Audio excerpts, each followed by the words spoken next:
Since the early 1900s, Alberta has been a popular destination for tourists looking to discover the real Canada. And with some of the most stunning scenery on the planet, it's not hard to see why.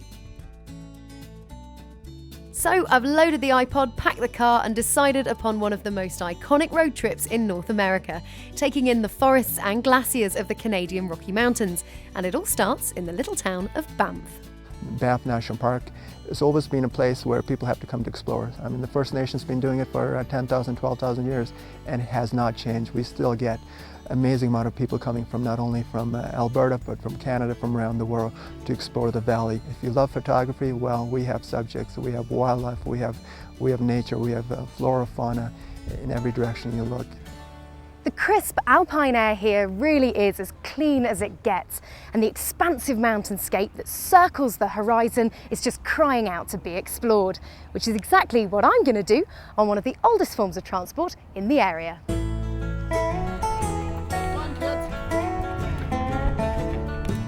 Well, the main reason we have visitors coming to Banff National Park for horseback riding and stuff is it's untouched wilderness. There isn't ATVs or anything like that going through it. The only thing allowed really is horseback. So Roland, you're actually a real cowboy. You said you grew up on a ranch, is that right? Yes, I did grow up on a ranch 5 hours northeast of here. The Canadian Rockies were actually settled by horseback. The only way to travel efficiently and carry enough supplies to last you a few days, you need to go by horses. You don't have to be a really good rider. We have any horse to suit your needs to come for a ride.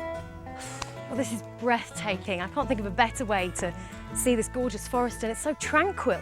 And unlike when you're hiking, you don't really have to watch where you're stepping because you're sitting on a horse, and it's like a giant rocking chair, really. On our backcountry tours, you can see your bears and wolves and stuff. When you get into the further, like 1 day, 2 day and up, you'll get to see like there's waterfalls, high altitude lakes, and just lots of good scenery. Oh, what an incredible view. So what's that mountain over there?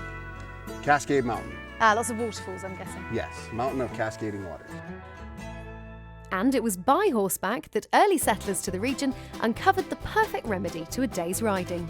2 European settlers actually discovered the hot springs in 1883, the lower hot springs.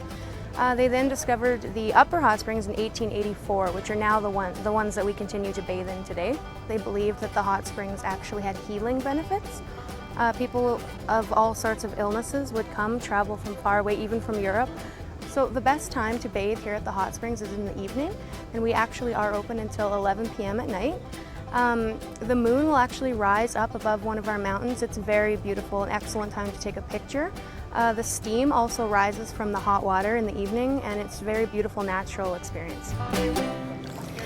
Well, it's 10 o'clock at night. I'm halfway up a mountain, and I've got to admit I was expecting to be quite a lot colder than this. But these waters are 39 degrees Celsius, and it really is quite magical, surrounded by fir trees and stars. It's a perfect way to relax at the end of your day. Leaving Banff takes you to the start of Highway 93, also known as the Icefields Parkway, and to Lake Louise, where I met up with local guide Rebeckah for a spot of sightseeing. Well, the Lake Louise ski area is a year-round resort. We have a skiing and snowboard destination in the winter, and in the summer we offer a sightseeing lift and gondola. Gosh, what a vantage point. Yeah, you have the village of Lake Louise down there. You have the actual lake of Lake Louise with the chateau, the glacier, and then over there is Mount Temple. Without wanting to sound like a cliche, it does look like a postcard. It's Doesn't it? just Yeah. stunning. Yeah. In addition to the views, we have our award-winning interpretive center. We do complimentary presentations and guided hikes, walks, and we also have hiking routes available from the top of the lift as well. So Rebeckah, bear scare. I can imagine what it does, but what is it exactly? This is bear spray. So hikers will typically take this with them when hiking in bear country. Another precaution in case they do encounter a bear, just to scare it away in case it's curious. But if you're making enough noise and following the protocol for traveling in groups, you shouldn't have to use it. I've never had to. As you travel along Highway 93, the landscape that unfolds before you becomes more breathtaking at every turn. But keep an eye out for all the little detours that reveal some real hidden treasures. This is Bow's Summit, the highest point on the Icefields Parkway. It's famous for its colourful timberline meadows and stunning views of both the Peyto Glacier and Peyto Lake, said to be the bluest lake in the Rockies. When you're driving through the Banff and Jasper National Parks, it's easy to see why this route is dubbed the Icefields Parkway, and no visit would be complete without an excursion onto the Columbia Glacier itself, where you get to feel like you're truly on top of the world. So David, tell me where exactly I am, because it does look quite lunar. I could be on the moon. Without a doubt, very alien landscape here. It is. But you're out in the middle of the Athabasca Glacier. Below us, there's about 300 meters of ice. That's a lot of ice, gosh. It's coming from above the Columbia ice field, much larger glacier, about the size of the city of Vancouver in area, over 300 square kilometers. The vehicles that we use are specially adapted for this type of environment. They use huge, low-pressure tires, and the engines are designed to sit high at the back of the coach to direct heat away from the glacier. So we're having a very minimal impact to come out here. Well, as you look around this glacier, I mean, I don't need to tell you how unbelievably dramatic it looks. And when you're up here, it really does feel like it's just you and, well, the elements. Speaking of elements though, this wind is absolutely freezing, so if you don't mind, I'm going to get back on the bus. Yes, a little vest top and cardigan was no match for that icy Canadian breeze, so it's back on the bus and back down the mountain.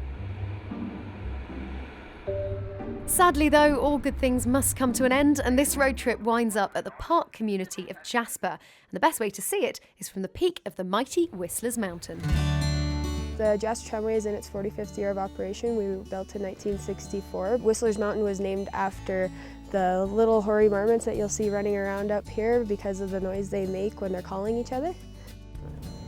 This has to be one of the most spectacular views I think I've ever seen. How high up are we here? We're about 2,200 meters and the mountain itself is about 2,400 meters. Now I can see the town of Jasper down there. What else am I looking at? Well, you do have a view of 5 different mountain ranges here, as well as there is the Athabasca River here, which has the green look because of the glacial silt.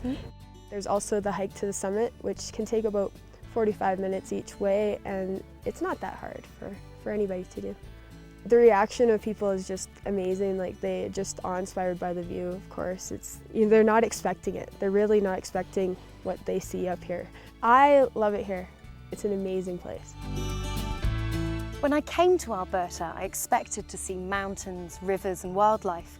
But what I've experienced in the Banff and Jasper National Parks is so much more, because nothing can quite prepare you for the sheer scale and beauty of the place.